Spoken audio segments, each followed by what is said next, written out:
Cherchez ma face. Mon cœur dit de ta part, cherchez ma face. Je cherche ta face, ô Éternel. Psaume 27, verset 8. Un homme de basse extraction qui tenterait de franchir les grilles du palais d'un chef d'État serait éconduit manu militari par une garde vigilante et toujours présente. Tel n'est pas le cas pour nous, les rachetés. Il nous est loisible en tout temps de nous approcher du roi des rois sans redouter l'expulsion. Jean 6, 37, Hébreux 4, 16 et 10, 19. C'est lui qui réclame notre amitié et nous invite à chercher sa face. Psaume 27, verset 8. Plus encore, il nous destine à le voir tel qu'il est dans sa demeure céleste où Jésus est allé nous préparer une place. 1 Jean 3, versets 1 à 3 et Jean, chapitre 14, versets 1 à 2. C'est extraordinaire. Cherchez ma face, dit l'Éternel, psaume 27, verset 8.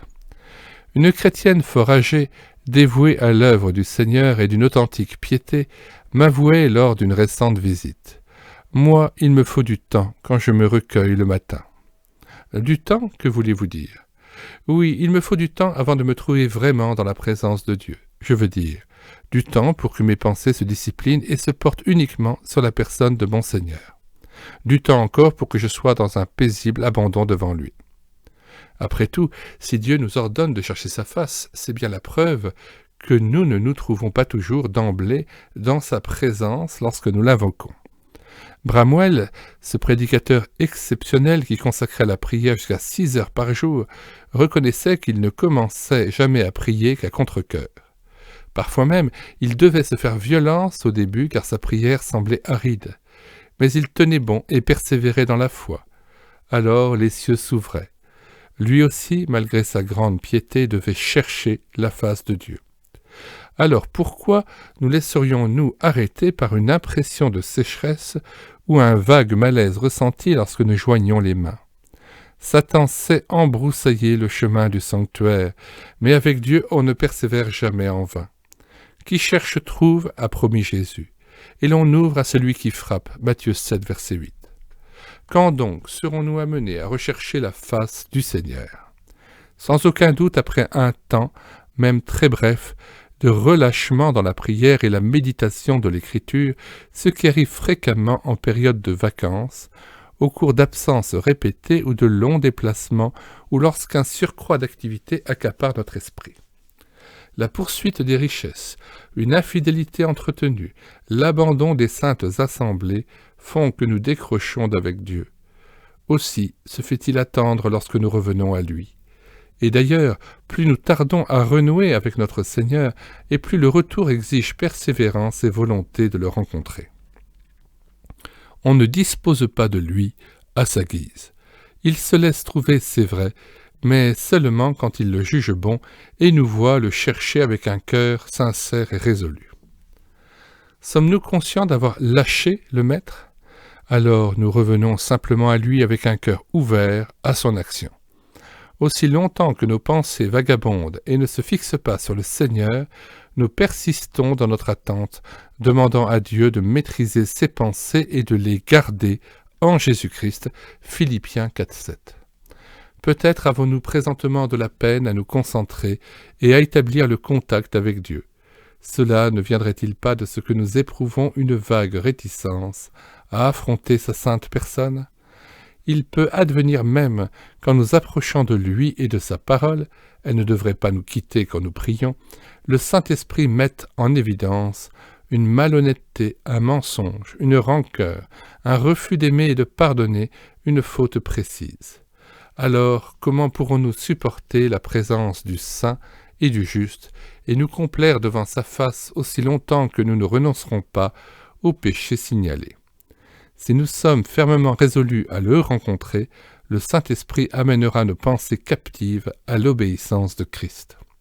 Il apaisera notre cœur et nous donnera cette bonne conscience qui rend l'homme libre devant Dieu. Le bon berger nous conduira vers des eaux paisibles et restaurera notre âme. Psaume 23, verset 2. Cette sérénité est signe de sa présence. Que la paix de Christ, à laquelle vous avez été appelés pour former un seul corps, règne dans votre cœur. Colossiens 3, 15. C'est elle qui gardera votre cœur et vos pensées en Jésus-Christ. Philippiens 4,7. Le moment le plus favorable pour chercher sa face et le prier sans être harcelé par quoi que ce soit est sans conteste le matin au saut du lit. Jésus tenait pour précieuse cette première heure de la journée, lui qui se retirait à l'écart alors qu'il faisait encore sombre. Marc 1,35. Dans le silence et le calme d'une aube nouvelle, l'esprit est libre et serein, donc réceptif et prêt à s'élever vers Dieu. Et c'est vrai. Au lever, nous sommes détendus, renouvelés dans nos forces, frais et dispos pour méditer l'Écriture et contempler notre Seigneur. Il serait réellement dommageable pour nous de gaspiller et d'escamoter ce temps de ressourcement si nécessaire pour rester en bonne santé spirituelle. Veillons donc et faisons tous nos efforts pour vivre jour après jour et le mieux possible ces instants de communion. Il nous arrivera certainement d'être en retard à ce rendez-vous quotidien, et cela pour divers motifs. Une nuit perturbée par les cris de bébé, un coucher tardif, un surcroît de fatigue, un peu de paresse ou de pitié de soi, autant de raisons pour s'attarder au lit. Pressés par le temps, les aiguilles ont tourné, nous serons alors tentés de nous précipiter dans la prière tel un cheval lancé dans la bataille. Une rencontre bâclée ne laisse que déception et tristesse. Au lieu de nous accuser en nous répétant « la journée est manquée, tout ira de travers ». Et plutôt que de ressasser d'inutiles regrets qui nous priveraient de tout ressort, nous reviendrons à Dieu en lui demandant la grâce de ne pas l'oublier tout au long du jour, même dans notre activité, car nous tenons à l'exalter pour son amour fidèle et sa miséricorde qui dure toujours. Il vaut la peine, déjà la veille au soir, de préparer sérieusement le recueillement du matin. Peu avant le coucher, nous nous appliquerons à chercher sa présence et nous l'invoquerons pour 4 motifs au moins. A. D'abord pour nous souvenir de ses bontés afin de lui témoigner notre reconnaissance. Ces instants de communion nous fourniront l'occasion de vivre et pourquoi pas de chanter le cantique bien connu « Compte les bienfaits de Dieu, mets-les tous devant tes yeux, tu verras en adorant combien le nombre en est grand. » B. Nous garderons le silence un instant pour permettre à l'Esprit Saint de nous révéler, s'il y a lieu, ce qui a pu l'attrister dans nos paroles ou notre comportement durant la journée qui s'achève. Il est des fautes qui exigent humiliation et changement d'attitude. Précisons ici qu'il ne s'agit pas de s'introspecter, mais de rester ouvert à son action. C'est lui seul qui peut nous éclairer et nous signaler ce qui doit être confessé et abandonné. Ne prenons pas sa place. Il n'y a pas de progrès sans cet indispensable examen. C. Dans cette prière du soir, nous lui ferons part d'un double désir, que dès le réveil notre première pensée consciente soit pour le Seigneur. Il est digne que nous le bénissions avant toute chose, lui qui a veillé sur nous durant les heures de la nuit. Également, que nos heures d'insomnie, s'il y en a, ne soient pas perdues. Nous voudrions tant imiter le psalmiste qui déclarait « Lorsque je pense à toi sur ma couche, je médite sur toi pendant les veilles de la nuit. Je suis dans l'allégresse à l'ombre de tes ailes. » Psaume 63, 7-8. D. Enfin et surtout, nous désirons exprimer au Père Céleste notre ferme intention de nous lever de bonne heure pour être fidèles au rendez-vous du matin, auquel nous tenons beaucoup. Nous réclamons son aide et lui demandons la grâce d'entrer d'emblée dans sa présence. Il faut donner toute sa valeur à ce temps de communion qui devrait inaugurer chacune de nos journées.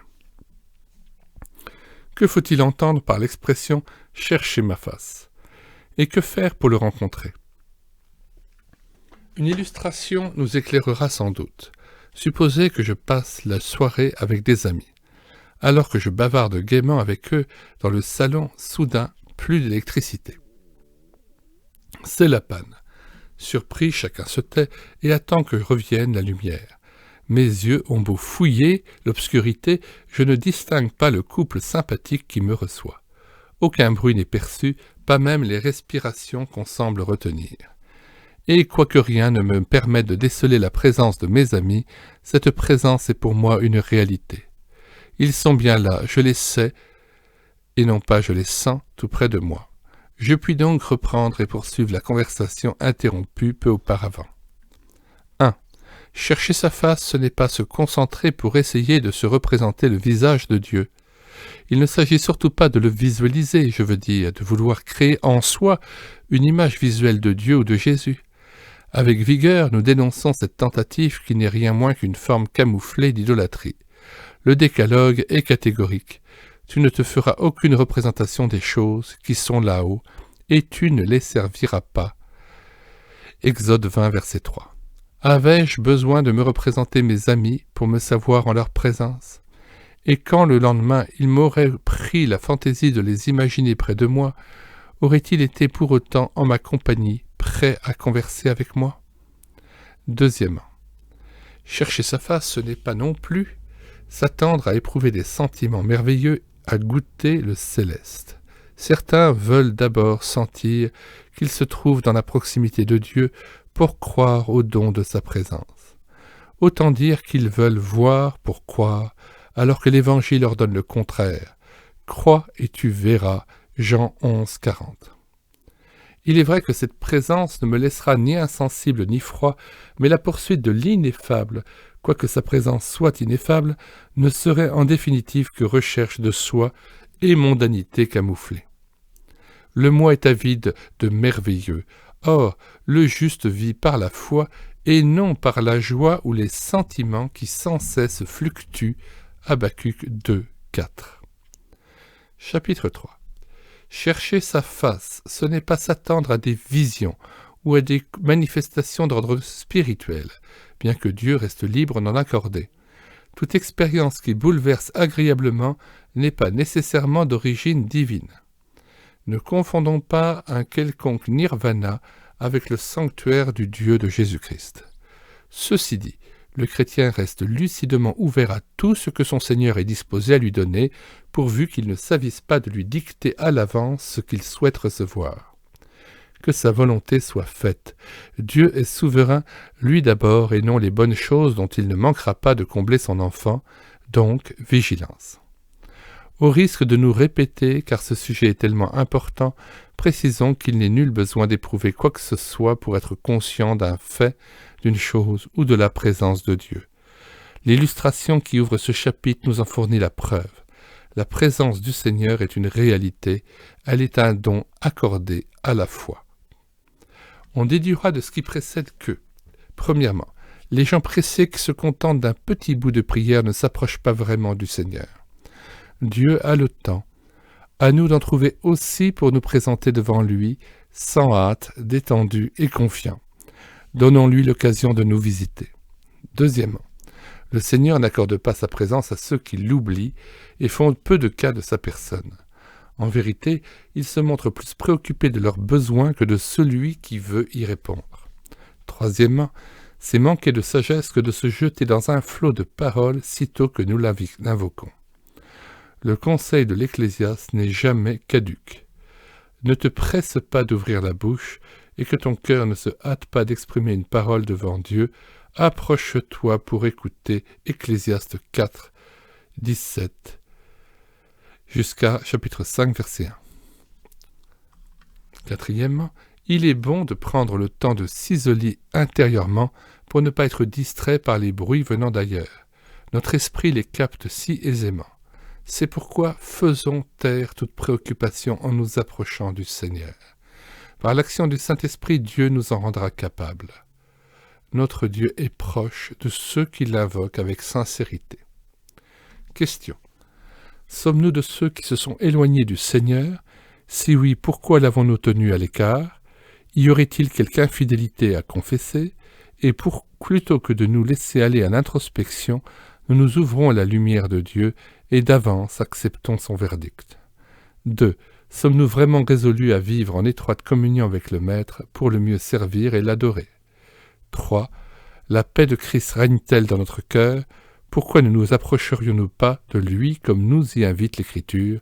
Hébreux 4, verset 16.